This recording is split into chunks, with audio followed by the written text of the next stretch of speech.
So I've been touring around Europe for the last week and I've really been struck by the fear that exists about the concentration of power in the largest tech companies. The number of times I've heard across the political spectrum, people who usually defend business talking about totalitarianism and the worries they have about all of our lives being controlled by these few platforms has really shocked me. And it helps me understand why there's such a large movement these days to try to think of ways to further decentralize power. Tim Berners-Lee, inventor of the World Wide Web, has been really pushing a new protocol in terms of how we can have technology that allows us to control our data more. Blockchain movement, as Victoria mentioned, is all built around this notion of decentralizing power. And yet, we've tried decentralizing power so many times. Private property and modern liberalism were supposed to be about decentralizing power. Democracy was supposed to decentralize power. The World Wide Web was supposed to decentralize power. And every time, we've seen these reconcentrations of power. I have this book with Eric Posner that came out a few months ago, and what it tries to do is use a science, an economic field called mechanism design, to actually think through what it might look like if we were to build rules into the system that could sustainably decentralize power by actually thinking through the social and economic incentive dynamics created by those systems. And I can't tell you about all of that in 15 minutes, but I want to give you a vision of how it might change how we think a little bit about politics and break apart some of our existing categories. So I'd like you to come with me on a journey of imagination, suspend your disbelief for a moment as you would in science fiction, and meet a city called Marketopia.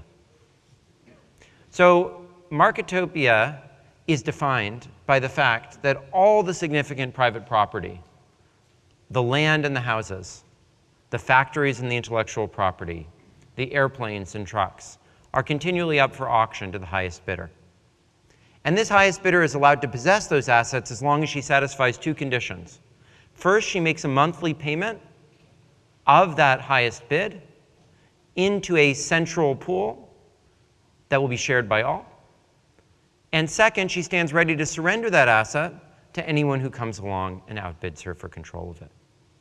And while this principle isn't applied to things like pets or family heirlooms, personal property, it does apply to things that you would usually consider to be collective decisions. Things like whether Marketopia, which has been for many years a member of the market union, will decide to exit. Where the parks are located, who governs Marketopia, what routes the buses run along. Except here, the principle's a little bit different. Rather than the single highest bidder determining what happens, instead, every citizen will submit bids on all the alternatives. We'll add these up, and whichever alternative has the greatest bid will be selected. And the revenue that's raised in this way will be continually returned to the citizens of Marketopia in the form of public goods that can be provided with those resources, or what we call social dividend. You might call it universal basic income, much as the oil revenue in Norway and in Alaska is returned to the citizens. Now, your first reaction when you hear about Marketopia is that this is probably the most extreme form of a free market you can possibly imagine, something that even Adam Smith couldn't have dreamt up in a fever dream. Because we think of ourselves as living in a free market society. We think UK, Margaret Thatcher, free markets, right? And yet most assets in this country are not available for some process of competitive bidding. If you wanted to repurpose the Tate Modern for some really creative new startup accelerator, it's not like there's just some going price. You'd have to enter into a long, drawn-out process of negotiation with the current owners. They'd figure out that you had something creative to do with it. They'd probably charge you way more than they'd be willing to accept. And it would drag on for years, probably fall apart. Most things are not like stock markets or like going to Sainsbury's. They're usually, for large assets, very complicated business negotiations. In Marketopia, on the other hand, everything is turned into a liquid asset. Everything is continually competitively bid. Everything is constantly returned to its best social use. Now, that might sound provocative. Maybe we don't quite live in as free market as we think, but it probably doesn't sound appealing, right? In a world where everything's constantly being bid for, aren't the wealthy going to dominate everyone else? Aren't they going to be able to buy up all the assets and tyrannize over everyone? Well, you have to ask yourself, what do you mean by wealthy? Wealthy is the adjective form of wealth. And what is wealth, after all, but buildings and land and IP and airplanes? And in those things, no one owns them in Marketopia. All of their value is continually returned in equal parts to every citizen. And every citizen has an absolute right to use those assets that they receive to contest for control over these things. In this sense, Marketopia is a far more thoroughgoing implementation of the vision of common ownership advocated by this 200-year-old guy than are any of the communist systems that he actually managed to implement in practice, which inevitably degenerated into the tyranny of a small bureaucratic elite that was all the more iron than the capitalist oppressors that they claimed to be replacing. So that sounds like a paradox. How can something simultaneously be the most extreme form of socialism and the most extreme form of the free market? I thought our politics were all structured around the notion that those are opposites to each other. Wasn't that what Margaret Thatcher fought for against the Labour governments?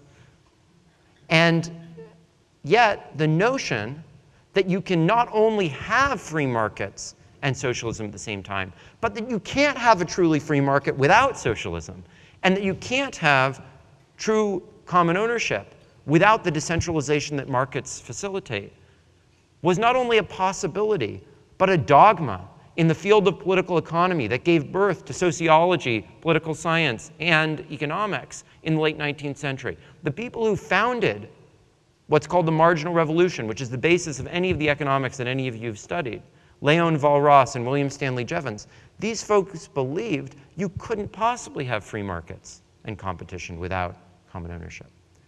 And that idea was most closely associated with the work of this gentleman here. Now, how many people recognize the guy on the right when I put him up on the screen? Raise your hands. About half the audience. How about the guy on the left?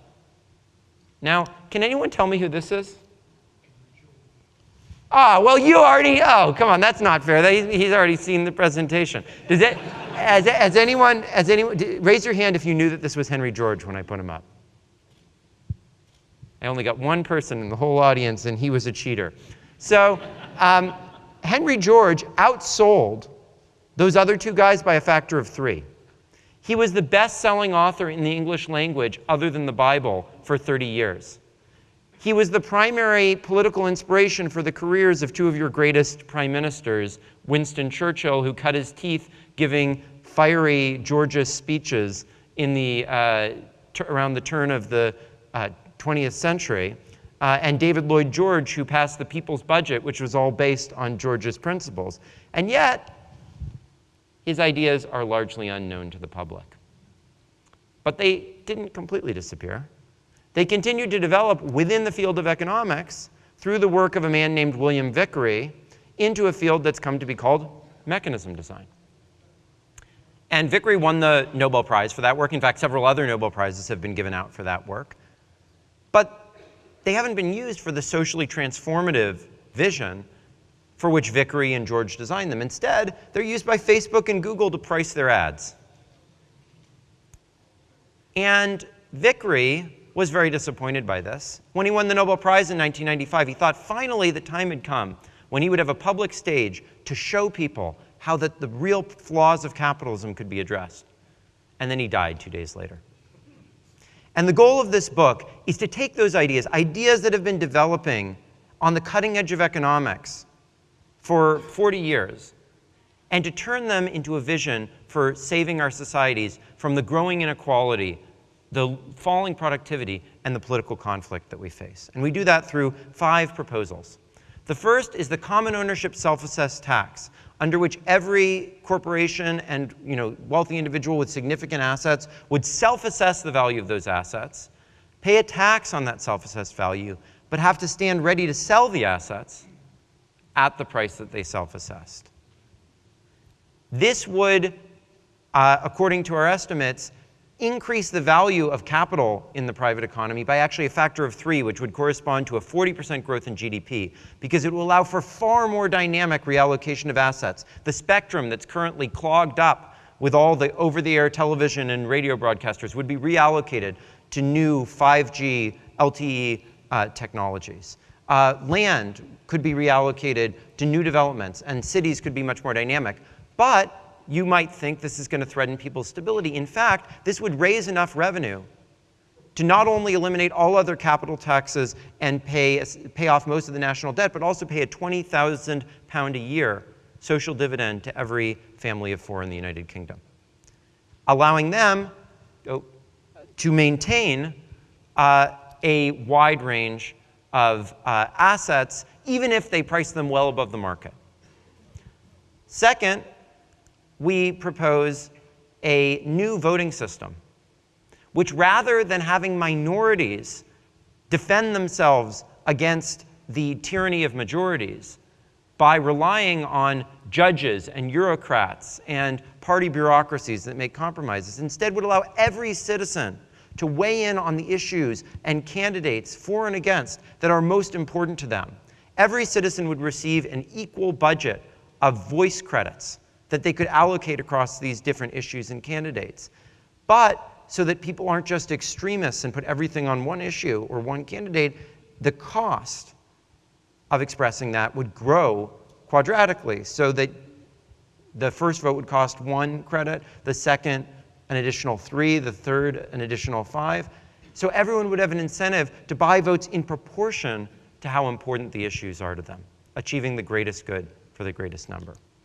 Third, we propose a new system of migration, where rather than all the benefits of migration going to wealthy employers or to the migrants themselves, as they do in Canada, every citizen would have a right to sponsor migrants and take some responsibility for their adjustment and so forth, in exchange for the migrant being allowed, through a market process, to make a payment to the sponsor for doing that. This would align the interests of the working class people who are most worried about migration to the process of migration, allowing for far greater levels of migration in wealthy countries and therefore much greater global equality.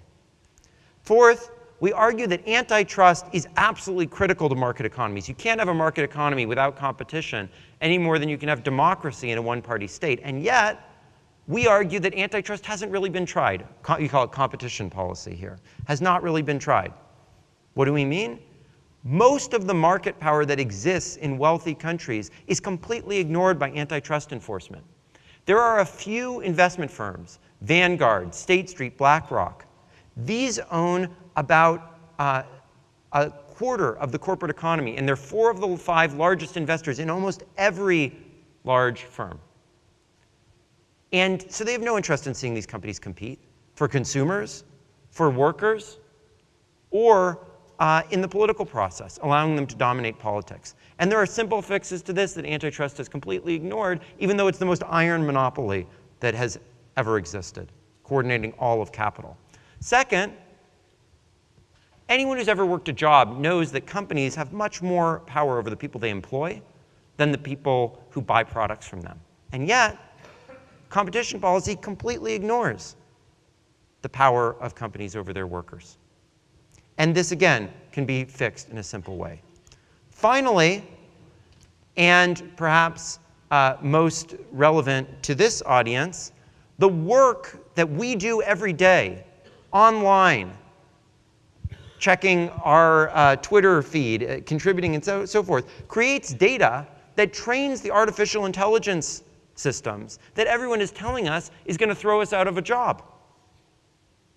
And yet, that's not replacing humans with machines. It's replacing paid labor with unpaid labor. The large tech platforms are taking all the work we're doing, they're making these incredible products out of them, and they're not even telling us that we're the ones who are creating all the value. We argue that we need to form data labor unions to create power to bargain for a fair share of the value that's created in this economy. So these are all very radical ideas. They're not things we'd advocate implementing overnight. And there are small incremental ways in which we can start to do all of these things. And we're starting to do them with entrepreneurs and with governments and so forth. But we portray this as a broader ideology because we think the world desperately needs it. Our politics are increasingly dominated by those who want to concentrate power even further, by the Steve Bannons of the world, by the Jeremy Corbyns of the world. We instead need to find ways to embrace openness, to embrace diversity, to embrace liberal, market-driven societies, and to use these to solve our biggest problems. And so, coming out of this book, there's been a huge amount of interest from all sorts of social forces, from The Economist magazine, which adopted a lot of the ideas in their recent manifesto, to the Ethereum community, where this has become central to the whole project that they're engaged in. And to coordinate all these activities, we've created this organization, Radical Exchange, that is bringing together artists, activists, entrepreneurs, researchers from all different areas to try to work on building and spreading ideas about how we can use market mechanisms to create a radically more cooperative and equal world. Thank you.